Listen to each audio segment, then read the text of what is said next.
Everybody sing that shit.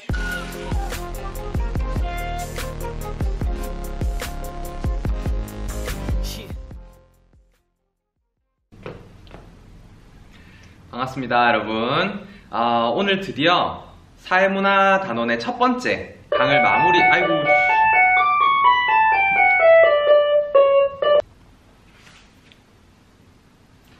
반갑습니다, 여러분.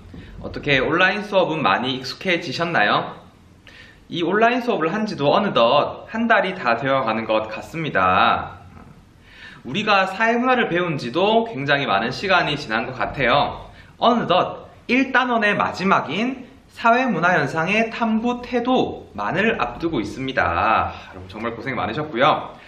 지난 시간에 했었던 이 양적 연구와 질적 연구의 자료 수집 방법들 복습을 잘 해두시고, 오늘 배울 사회문화현상의 탐구 태도는요, 시험에서는 크게 많이 다루지 않는 내용이긴 하지만 그렇다고 해서 방심할 수 없는 재작년 수능에 한 문제씩 나오기도 하거든요.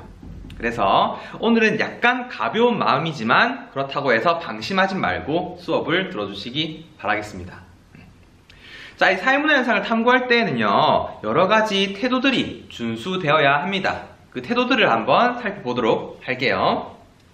첫 번째, 먼저 사회문화 현상의 탐구 태도에 대해서 정리해 보도록 하겠습니다. 자, 먼저 사회문화 현상의 탐구 태도 첫 번째는요, 바로 객관적 태도라는 것입니다. 객관적 태도. 연구를 할 때에는 연구자가 주관을 가지고 마음대로 이 현상을 해석하면 절대 안 되고, 객관적인 태도를 유지하고 현상을 연구해야 된다 라는 것을 객관적 태도라고 불러요. 좀 정리해 본다면, 주관적인 그런 가치, 그리고 이해관계, 이런 것들을 배제하고 연구해야 된다는 거죠. 배제하고 연구해야 된다.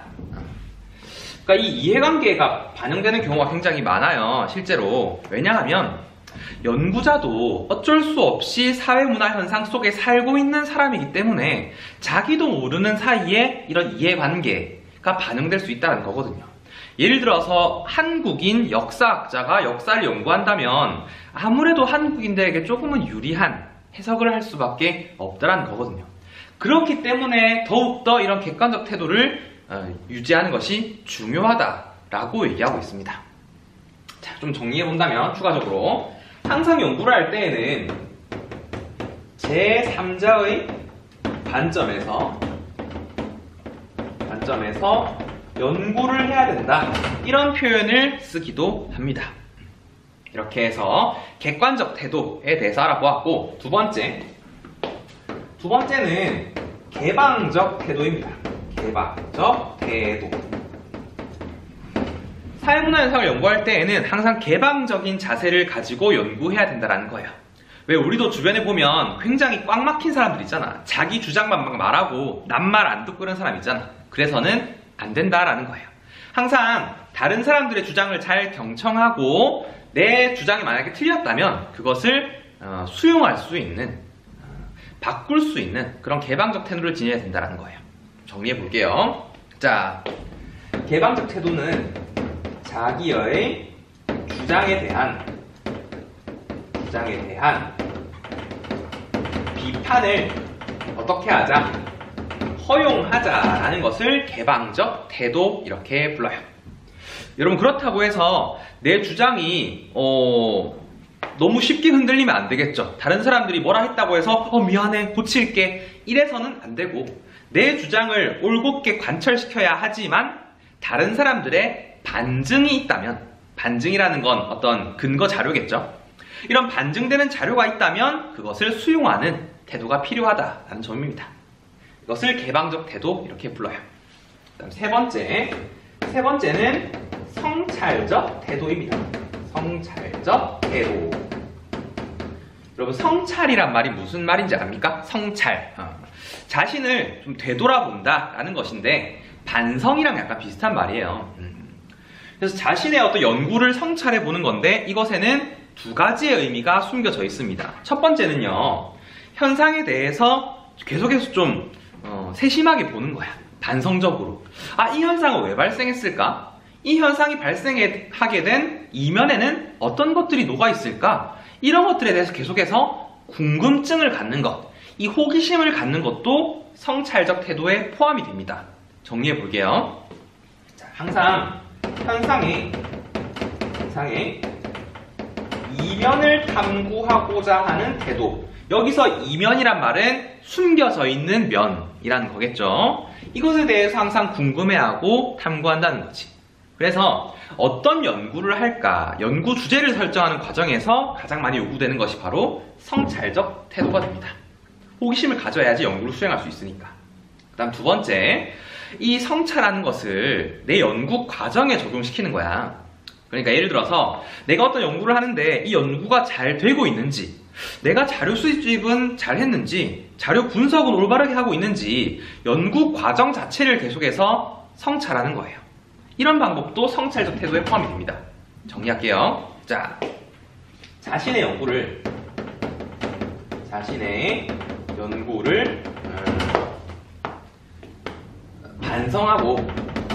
반성해보고 점검하는 이런 태도도 성찰적 태도에 포함이 됩니다. 이것을 좀 어려운 말로 뭐라고 표현하냐면 메타인지 과정이라고 표현해요. 메타인지라는 건 나의 사고를 한층 더 높은 시선에서 바라본다는 뜻이거든요. 그러니까 내 연구가 잘 되고 있는지 분석해 본다는 뜻입니다. 되돌아본다는 뜻이죠. 자, 이렇게 해서 성찰적 태도까지 정리했고, 마지막은 상대주의적 태도라는 것이 있습니다. 상대주의적 태도. 이건 어떤 것이냐면 어떤 다른 지역에서 발생하는 현상에 대해서 이해하려는 태도를 지녀야 된다는 거야. 우리가 한국 사회 현상만 연구하는 것은 아니다, 그죠? 외국이라든지 이런 국가들을 연구할 텐데 그런 국가들에 대해서 편견을 가지면 안 된다라는 뜻이에요. 좀 정리해 볼게요. 자, 만약에 다른 사회를 연구한다면 그 사회의 맥락이라고 하는 것, 여기서 맥락이라고 하는 건 배경, 환경 이런 걸 의미합니다. 이 맥락을 고려해서 연구해야 된다라는 거예요. 대표적으로 어떤 게 있냐면 티베트의 조장을 좀 예를 들 수 있겠는데, 티베트 지역의 조장. 여러분, 여기서 조자는 새 조자입니다. 여러분, 우리나라에서는요, 사람들이 죽으면 장례를 지낼 때 땅에 묻어서 제사를 지낸다, 그죠? 그래서 이것에 대해서 연구해가지고 이것이 항상 옳다고 생각했는데, 티베트에 가니까 사람이 죽으면 그냥 길거리에 버려두는 거예요. 그래서 그 시체를 새가 막 쪼아 먹기 시작하는 거야. 그걸 보고 너무 야만적이야, 어떻게 저럴 수가 있어, 미개해 라고 하는 것이 아니라 그 사회의 어떤 환경, 맥락을 고려한다면 충분히 이해하고 연구할 수 있다는 뜻입니다. 여러분, 티베트에서는 왜 조장이라고 하는 방식을 사용해서 장례를 치를까요? 티베트는요, 여러분 알다시피 땅이 굉장히 척박한 지역입니다. 건조하고 고산 지역이니까 시체를 땅에 묻어서 장례를 지내면 시체가 안 썩어요. 기온이 낮기 때문에 시체가 안 썩는데요. 땅에 묻을 수도 없고, 화장을 통해서 시체를 태우려고 하니까 이 지역에서는 건조하기 때문에 나무가 많이 안 자라요. 그래서 시체를 태울 만한 나무를 구하기 굉장히 힘들겠죠. 그래서 어쩔 수 없이 시체를 나무 위에 걸어놓고 새들이 다가와서 이 시체를 쪼아 먹는 방식으로 장례를 치렀다라고 합니다. 이제 티베트 사람들은 거기에다가 의미를 부여하겠죠. 시체를 새가 쪼아 먹어서 하늘로 날아가면 그 사람의 영혼도 함께 하늘로 날아가는 것이다 라고 의미를 부여하겠죠. 이런 식으로 그 사회의 맥락을 항상 고려하는 것이 필요하다라는 것을 상대주의적 태도라고 부릅니다. 이렇게 해서 사회문화현상의 탐구태도 4가지를 배워보았는데요. 쌤이 한 가지 팁, 쉽게 외우는 방법 알려드리겠습니다. 이 4가지 관점의 앞 글자를 좀 따봐요. 그러니까 모음만 기역, 시옷 합쳐서 go go sing 이렇게 외우도록 합시다. 알겠죠? go go sing. 자, 그러면 두 번째로 넘어가 보도록 할게요. 자, 여러분 두 번째는 가치 중립이라는 것에 대해서 한번 배워보도록 하겠습니다. 자, 두 번째, 가치 중립. 이 가치 중립을 정리하기 위해서는 우리 앞서 배웠던 양적 연구 과정을 좀 복습해 보아야 합니다. 여러분들 잘 기억하고 있는지 볼까요? 양적 연구 과정의 첫 번째부터 일곱 번째까지 다 기억이 나십니까? 쌤이랑 같이 한번 볼게요. 첫 번째, 먼저 연구를 하기 위해서는 연구 주제 설정한다. 그죠? 주제 설정, 선정. 그리고 나서 뭐 했죠? 그리고 나서 가설을 설정합니다. 가설 설정. 그리고 나서 뭐 했죠? 그리고 나서 연구 설계를 합니다. 이 연구 설계 과정에서 가장 중요했던 게 개념의 조작적 정의라고 했던 것까지 기억나실 겁니다. 자, 그 다음 또 뭐 했냐면 설계를 마치고 나면 자료 수집을 하게 되고요. 그리고 나면 이 수집한 자료를 분석하겠죠. 자료 분석 단계도 나와 있습니다.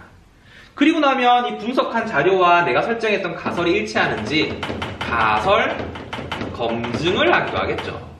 그리고 나면 이제 결론을 도출할 거예요.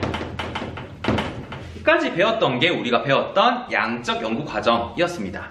근데 여기서 한 가지만 추가를 할게요. 연구자들은 이렇게 결론이 나와서 일반화하게 되면 이 일반화된 이론을 활용하기도 합니다. 뭐 학술 대회 나가서 발표하기도 하고요. 이 이론을 적용해서 정책으로 만들기도 합니다. 이것을 뭐라 표현하냐면 연구 결과 활용이라고 불러요. 활용. 어떻게 활용할 것인가? 자, 이때 이 연구 주제 선정, 가설 설정, 연구 설계 과정에서는 연구자의 가치가 개입되는 과정이에요. 가치가 개입된다. 가치가 개입된다라는 건 연구자의 주관이 듬뿍 담긴다라는 뜻이에요. 여기서 보시면 어떤 연구 주제를 설정할지 연구자의 주관에 따라 달라지는 거 아닙니까? 그죠? 어떤 가설을 설정할지 연구자마다 달라지는 거예요. 그 다음 어떻게 연구 설계할지 또 연구자의 주관에 따라서 달라지는 겁니다. 여기서는 어쩔 수 없이 연구자의 가치가 개입될 수밖에 없는 거예요. 그렇지만 자료 수집, 자료 분석, 가설 검증, 결론 도출 이 과정에서는 연구자의 가치가 엄격하게 중립을 유지해야 합니다. 왜 그럴까요? 왜 그럴까요? 만약에 수집, 분석, 가설 검증, 결론 도출하는 과정에서 연구자의 가치가 개입된다면 내가 원하는 자료가 잘 안 나왔을 때 이것을 어떻게 하려고 할까요? 조작하려고 하겠죠. 그치? 왜곡시키려고 할 거란 말이죠. 대표적으로 어떤 사례가 있었냐면 미국에서 이런 실험을 했어요. 백인들의 지능이 흑인들이나 동양인들보다 뛰어날 것이다 라는 것을 연구하려고 했는데 실제로 자료를 수집해 보니까 백인들보다 흑인들의 어떤 두뇌, 지능 정도가 높았던 거예요. 그래서 그 연구자는 백인이었는데 이 자료를 공개하면 세계적으로 큰 문제가 날 것 같아서 이 자료를 조금 왜곡시켜서 발표를 합니다. 백인들의 지능이 더 뛰어났다라는 식으로. 이렇게 연구 결과가 아예 바뀌어 버릴 수가 있겠죠. 그래서 이 과정에서는 엄격한 가치 중립을 유지해야 된다라고 해요. 좀 정리해볼까요? 연구를 왜곡시키지 않기 위해서라고 정리하면 좋을 것 같아요. 그 다음 마지막, 연구 결과를 활용하는 과정에서는 다시 연구자의 가치가 개입되게 됩니다. 내가 이 연구한 결과를 어디에 활용할지 결정하는 것은 연구자의 주관에 따라서 달라지기 때문이죠. 이렇게 세 가지로 정리하시고 시험에서는 이런 거 물어보겠죠. 가치 중립이 필요한 까닭은 무엇일까요? 라고 하면 여러분 대답할 수 있겠습니까? 좋아요. 그럼 마지막 세 번째로 넘어가도록 할게요.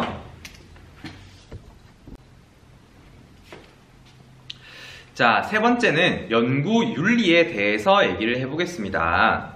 사회문화 현상에 대한 탐구는 아무래도 그 대상이 사람들, 즉 인간이다 보니까 연구 윤리를 지켜야 되는 일이 발생합니다. 자, 세 번째, 연구 윤리에 대해서 정리해 볼게요. 이 연구 윤리에 대해서 정리할 때에는 세 가지 단계를 꼭 기억해 두세요. 세 가지 단계. 첫 번째는 연구 대상자를 선정하는 과정에서 이 대상자와 관련한 연구 윤리예요. 어떤 게 있냐면 첫 번째, 이 대상자를 마음대로 연구해서는 안 되겠죠? 항상 뭘 구해야 된다? 자발적인 동의를 구해야 된다라는 거야. 자발적 동의.